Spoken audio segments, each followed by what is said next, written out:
We left Paul at the end of Acts chapter 21, having just been arrested by the Romans with a load of Jewish people wanting to kill him. And he's just said, can I just say a few words before he gets taken away? And the Roman commander has said yes, that he can. So what does Paul say in this situation? He tells his entire story. Now, to begin with, he's speaking in Aramaic, which is kind of helpful because it's making the Jewish crowd going, hang on, this guy sounds like one of us. He's speaking in our language. Maybe we should listen to him. And then he goes on to tell his story of how he is a Jew, how he was brought up a Jew, how he was taught by a really well-respected Jewish teacher, and how he was just like them, how he had actually gone around persecuting Christians initially. He believed it was all a load of rubbish. He believed that it was a threat to the Jewish faith. And he was getting people locked up, getting people killed for being Christians. And then he tells the story about how he was on his way to Damascus and he got blinded by this bright light, and Jesus himself told him to stop persecuting him. And how things then developed for him to be able to get his sight back, and how his life then completely turned around. And he began telling people about Jesus himself. He became one of these Christians. And not just that, he started sharing the faith with people. And that then God had a word with him and gone, actually, sharing this faith with Jewish people probably isn't going to work for you, because people see you as this persecutor of Christians, and it's all a bit confusing. You go to the Gentiles, you go to people who don't even know about God, and start sharing Jesus with them. And that's what he'd been doing over the last few years. And at the point where he starts talking about sharing the faith with people who weren't Jews, people who didn't know God, that's when it all kicks off again. And so the crowd get all riled up again, and they're all really annoyed. And so the Roman commander decides that it's a good idea actually to arrest him and take him away and flog him to find out what the real story is, find out what's really going on. So there they are, they've got Paul stretched out, about to flog him, and then Paul says, are you allowed to do that to a Roman citizen? And the centurion's like, rubbish, no, we're not. We did not realise that you're a Roman citizen because you're a Jew, and we didn't know you were both. This is complicated.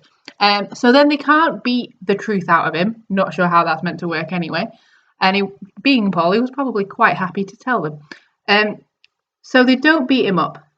And they decide that they're going to release him, and they're going to put him in front of the Jewish courts and get him to explain himself there. And we find out what he says in that situation in the next chapter. But for now, I just want us to think about a couple of things. And the first thing is, isn't it amazing how ready Paul is to share his story? Now, I'll be honest with you, at times when I've been reading through the book of Acts before, there have been a couple of stories that just keep coming up in the Bible, and I'm like, really? Do you need to tell me that story again? But Paul knows that his story is powerful. He knows that the story of how he was transformed from a person who wanted to kill Christians to a person who wanted to help other people to become Christians is an amazing story and a powerful story, and one that shows the power of God. So, do you know your story? Are you ready to share your story? Are you aware of the transformation that God has done in your life and how exciting that would be for your friends, for your family, for the people you know? Because that's the other thing I want you to think about. So Paul was in a unique position here. He was in this unique position of both being Jewish and well trained in all of the Jewish teaching, and also being a Roman citizen. And we'll see over the next few chapters how he makes the most of that, how he takes that those identities that the world has given him to be able to share Jesus with loads of different people. And I just wonder if we do that. We are each of us in unique situations. We have unique sets of friends. We have unique families. We have a unique set of life experience and a unique story of how Jesus has been at work in our lives. And do we make the most of that? Do we allow God to use that? Are we ready to share our faith, to share our stories with the people around us? Are we actually demonstrating God's love and God's character to the people around us? Are we making the most of that? So where are you positioned? Who are the people around you? And are you sharing God with those people? And if you're listening to this and you're like, I don't even know God, like, how am I meant to share my story of God transforming me when that's not even happened yet? And to yours say, why not?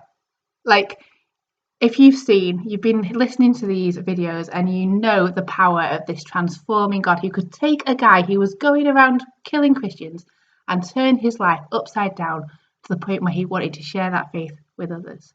You have heard about Jesus who loves you so much that he died for you and proved that he is the Son of God by raising to life again, who promises you eternal life. Life now, knowing relationship with God, knowing complete forgiveness from God, knowing your sin and your mess ups completely dealt with and a new identity as God's child, and eternity, even after we die, being in the presence of God. Why would you not want a bit of that? So if that's something that's new for you, something you've not quite made a commitment on yet, like, get in touch if that's something you want to chat about. Take care, and we'll find out what Paul does next soon.